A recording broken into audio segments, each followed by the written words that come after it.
Madame la présidente, monsieur le ministre, mes chers collègues, nous abordons un thème cher au Sénat, celui de l'aménagement numérique du territoire. Il faut reconnaître qu'il s'agit d'une question essentielle pour nos concitoyens, comme l'a démontré avec acuité la crise de la Covid-19. Cette crise a ainsi révélé de nouvelles fractures au sein de notre société, aux fractures sociales. S'il vous plaît, merci. On va s'interrompre un instant, le temps que chacun s'assoie, rejoigne sa place, la quitte, et que Madame la rapporteure puisse s'exprimer tranquillement. Merci. Vous pouvez reprendre, Madame. Cette crise sanitaire a ainsi révélé de nouvelles fractures au sein de notre société. Aux fractures sociales entre les premiers de cordée et les premiers de corvée se sont ajoutées des fractures territoriales et numériques dans l'accès aux services publics. Ainsi, la question de l'accès à une connexion Internet de qualité comme au réseau téléphonique mobile a été cruciale pour nombre de nos concitoyens dans leur rapport au monde durant le confinement. Grâce à une bonne connectivité, certains ont pu profiter de leurs proches, mais également poursuivre leur travail à distance, suivre des cours, des formations, accéder aux collections des musées, à la culture en ligne et au divertissement, mais également régler des problèmes administratifs, inscrire leurs enfants aux activités, payer la cantine, faire leurs courses livrables à domicile. Bref, ils ont pu continuer à vivre dans les conditions permises par l'état d'urgence sanitaire. Pour d'autres, l'isolement physique a été conjugué à un isolement numérique, une situation insupportable moralement, mais également particulièrement handicapante. De ce constat, nous tirons une leçon.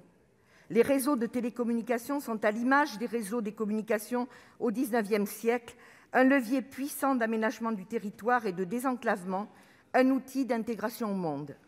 Pour cette raison, notre groupe demande depuis de nombreuses années la reconnaissance du très haut débit, soit un débit supérieur à 30 mégabits par seconde, au service universel, et ce afin d'en garantir réellement l'accès pour tous. Faute d'une telle spécification, corollaire d'un nouveau droit au numérique qui reste à conquérir, la place laissée à l'initiative privée a été prépondérante. L'urgence à l'époque a été de démanteler le monopole d'alors, celui de France Télécom, devenu Orange, pour permettre, au nom des directives européennes et de la concurrence, à d'autres opérateurs de s'installer. Une telle situation devait être favorable aux usagers qui devenaient des clients. Que constate-t-on ? Ce changement de paradigme et la succession des différents plans n'a pas permis d'avancer vers une couverture intégrale des territoires et trop de nos concitoyens restent toujours sur le bord des routes numériques.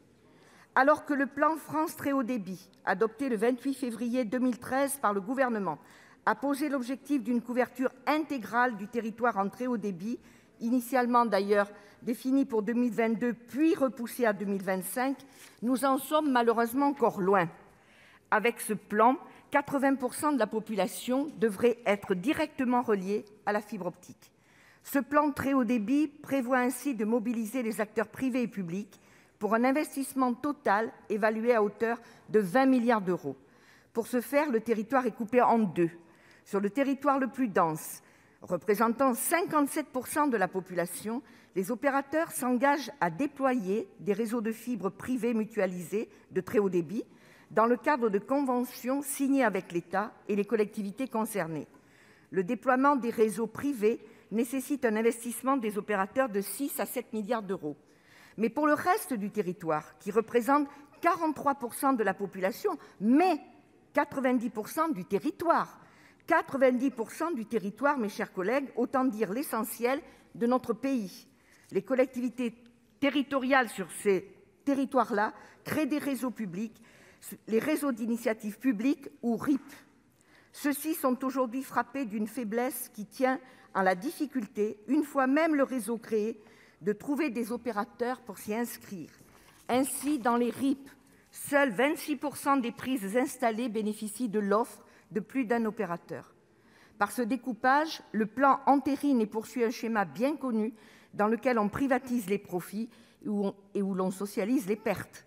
Là où la rentabilité est assurée, les opérateurs interviennent, et là où elle n'est pas assurée, la puissance publique se substitue, avec, je le souligne, de fortes limites, puisque l'intervention des collectivités comme de l'État se place dans un contexte nous le savons tous, d'assèchement global des ressources. Dans les zones intermédiaires, pas tout à fait denses, mais suffisamment pour se passer de l'initiative publique, on fait appel aux manifestations d'intérêt, laissant la main encore au secteur privé pour répondre à des questions qui relèvent de l'intérêt général. Concernant le déploiement de réseaux publics par les collectivités territoriales, il représente un investissement de 13 à 14 milliards d'euros. Les recettes d'exploitation et le cofinancement des opérateurs privés doivent financer la moitié de cet investissement, limitant le besoin de subventions publiques à 6,5 milliards d'euros. Sur cette somme, le plan France Très Haut Débit prévoit un double soutien financier pour les projets des collectivités. D'une part, une subvention de l'État de 3,3 milliards d'euros et d'autre part, l'accès à des prêts à des taux préférentiels pour les collectivités. En décembre 2017, le gouvernement a pourtant stoppé les subventions et fermé le guichet chargé de distribuer ces aides aux collectivités. Suite à une forte mobilisation des territoires, le guichet a réouvert en décembre 2019 avec un financement limité à hauteur de 140 millions d'euros.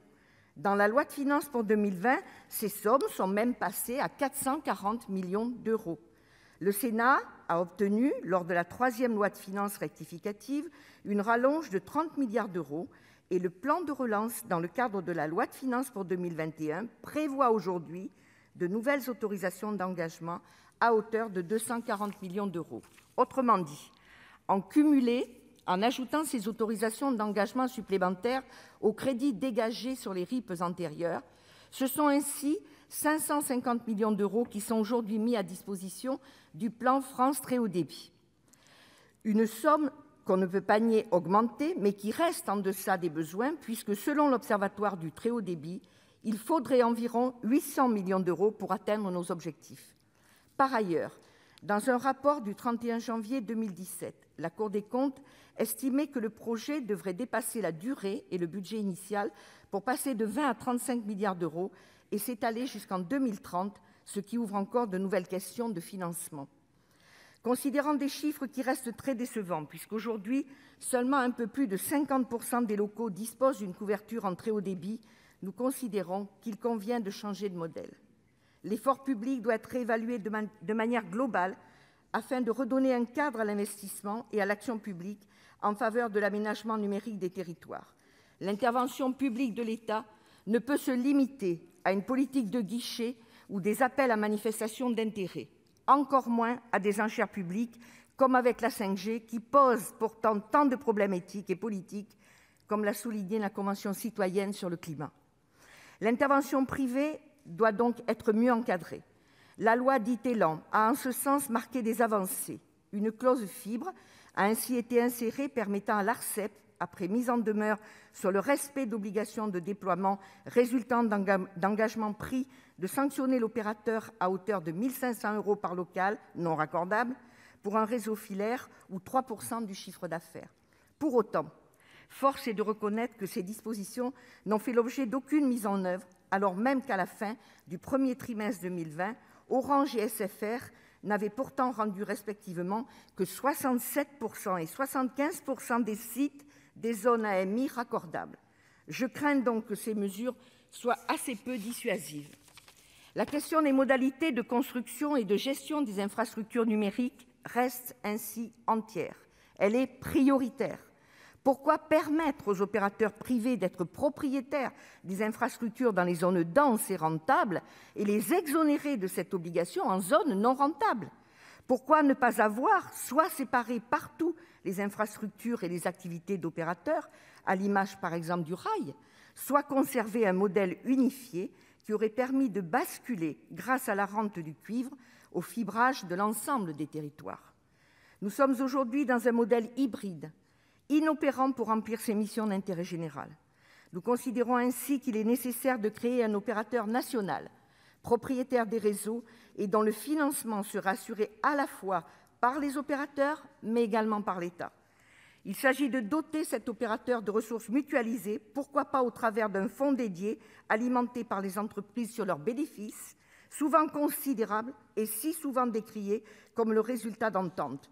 Les actions de SFR, Bouygues et Orange se portent toutes très bien, avec des résultats positifs, même avec la crise. Dans ce modèle que nous vous proposons, toutes les recettes de l'opérateur de réseau seraient obligatoirement réinvesties dans le développement et l'entretien du réseau existant.